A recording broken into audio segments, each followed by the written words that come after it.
कलश का जो मुख है विष्णु मुख होता है, कलशस्य मुखे विष्णु। उसमें संपूर्ण सागर, नदियों का, तीर्थों का समावेश होता है। ये औदार्य है हमारी संस्कृति का कि उन्हें बुलाओ, उनका आह्वान करो। आह्वयामि स्थापयामि इहा गच्छ इहा तिष्ठ वरदो भव सुप्रसन्नो भव। हमसे प्रसन्न होइए, हमें वर दीजिए।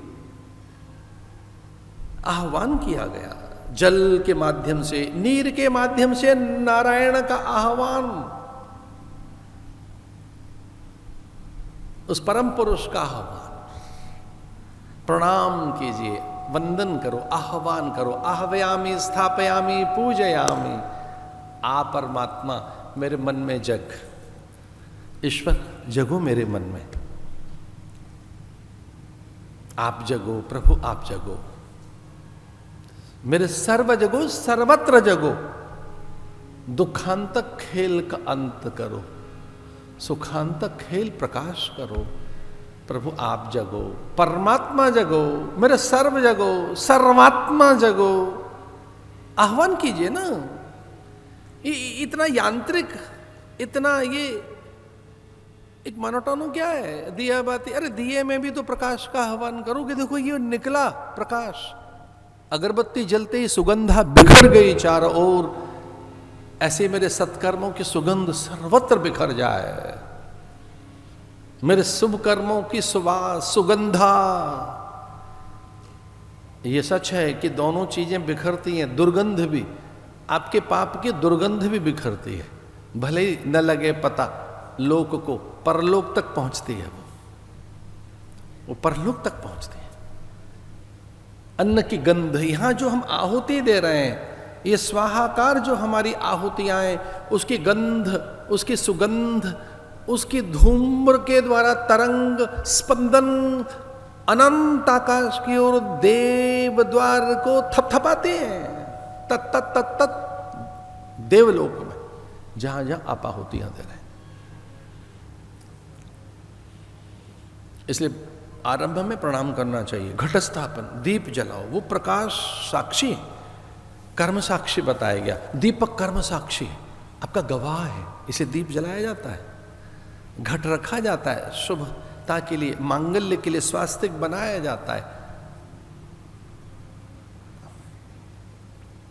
पुष्प सुकोमलता के प्रतीक है, सुगंध के प्रतीक है। दूर्वा विनम्रता की प्रतीक है गणेश के लिए। शमी, धतूर, विजया, बिल्व, तुलसी, मंजरी, विविध पुष्पों का चयन करो देव अर्चना के लिए। भोर में स्वयं करो ऐसा, बहुत सी व्याधियों का शमन होगा जब दूर्वा का चयन आप करेंगे। झुककर जब आप दूर्वा के तिनके तोड़ेंगे, नन्हे नन्हे नन्हे दूर्वांकुर आपकी हथेली तक जाएंगे, तो वहां उन दूर्वांकुरों पर अत्यंत प्राण चैतन्य रहता है।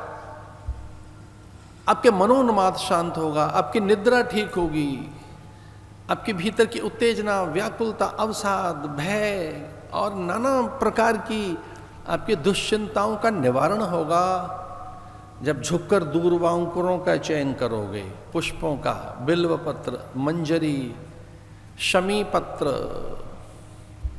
देवताओं के लिए, शुद्ध जल, फिर प्रणाम। प्रतिदिन करो ऐसा, उपासना अर्चना करो, दीपदान करिए, मंगलाचरण करें, भोर में नामस्मरण करें और सुप्रभात कहते हुए उसका स्मरण करिए भोर में ही। तस्मात् सर्वेषु कालेषु, उसका स्मरण करो। तो ये देखिए कितना अद्भुत प्रयोग है कि वहां महर्षि वेदव्यास अकेले बद्रिकाश्रम में और कहते हैं श्री कृष्णाय वयम नमः। हमारी प्रार्थनाएं हमारे लिए हैं ही नहीं।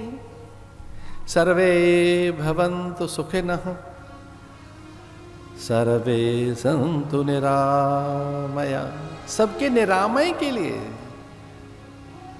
सर्वे सन्तु निरामया, निरामय के लिए। सर्वे भद्राणि पश्यन्तु, सब सुखी रहें, सब अच्छा देखें, हमारी प्रार्थना अकेले अपने लिए नहीं है। आत्मवत सर्वभूतेषु, शास्त्र कहते अपने जैसा ही सबको अनुभव करो।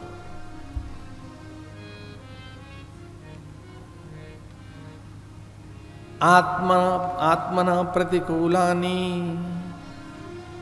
जो खुद को अच्छा नहीं है, अच्छा नहीं लगता, दूसरों के साथ न करें, कभी न करें दूसरों के साथ।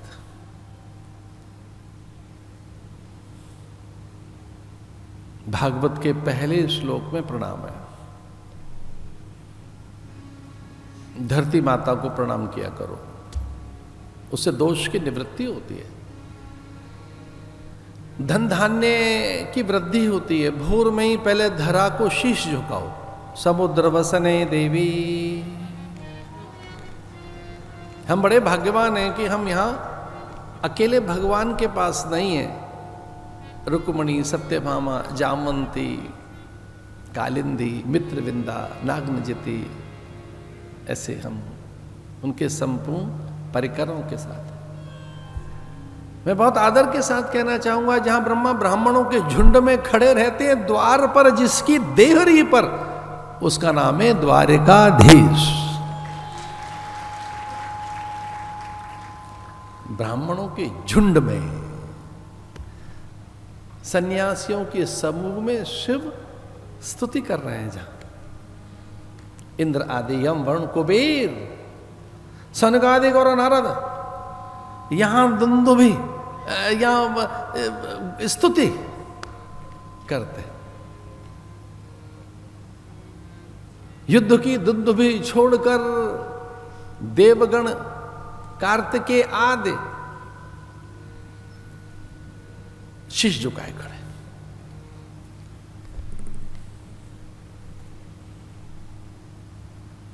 भगवान अपनी भार्याओं के समूह में है। यहां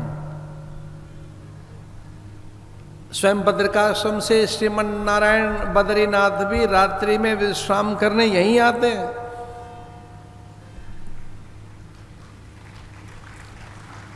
जगन्नाथ दोपहर का अटका लेकर सांझ की विश्रांति के लिए यहीं चले आते हैं।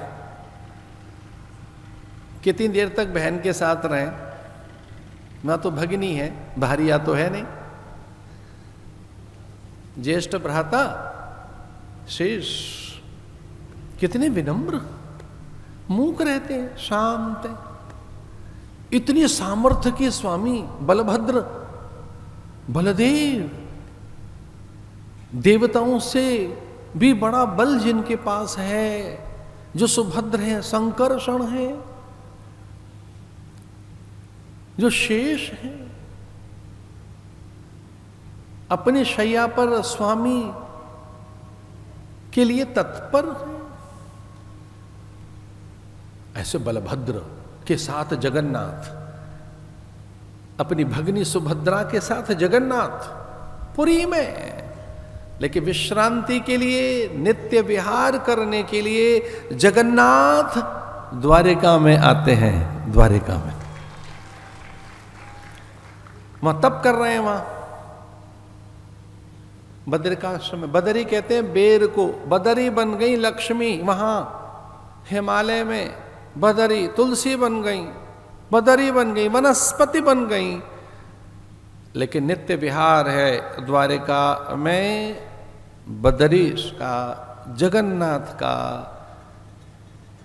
अपने अंशों में श्रीनाथ जी, नारायण विहार है यहां पराम्बा के साथ। कितना आदर है यहां सबका, सबके लिए, सबके लिए हिस्से हैं यहां। दारिद्र मिटता है भाई, सभी प्रकार का दारिद्र।